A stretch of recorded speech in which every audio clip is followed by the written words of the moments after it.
আজ কালীগঞ্জের বড়চাঁদঘরের মোলান্দি গ্রামে একটা মর্মান্তিক দুর্ঘটনা ঘটে গেছে,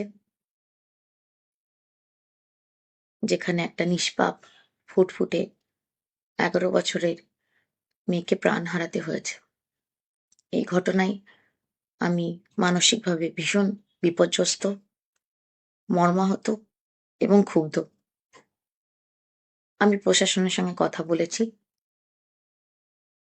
তাদেরকে বার্তা দিয়েছি যে এই ঘটনায় যারা জড়িত, দল মত বর্ণ নির্বিশেষে তাদের যেন কঠোরতম শাস্তি হয়।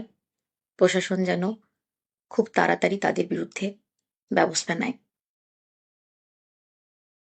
আমি নিজে একজন মা। একটা মায়ের কোল খালি হলে কেমন লাগতে পারে আমি সেটা বুঝি। এই ঘটনা আমি কোনোদিন কাম্য করিনি। আমি এই ঘটনার তীব্র নিন্দা জানাই এবং আমি ভীষণভাবে ক্ষুব্ধ। এই পরিবারকে সমবেদনা জানানোর আমার কাছে কোনো ভাষা নেই।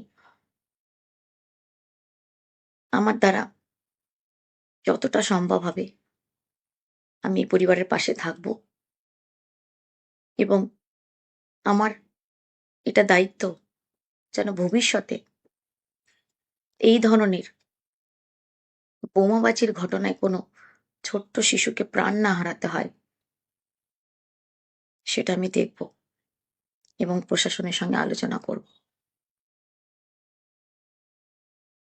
আমি আরো একবার আপনাদের সকলকে জানাতে চাই, আমি গভীরভাবে মর্মাহত এবং এই ঘটনার আমি তীব্র নিন্দা জানাই এবং এইটুকু আশ্বাস আপনাদের দিতে চাই, প্রশাসনের সঙ্গে কথা বলে যারা এই ঘটনার সাথে যুক্ত তাদের কঠোরতম যেন শাস্তি হয়, আমি তার চেষ্টা করব।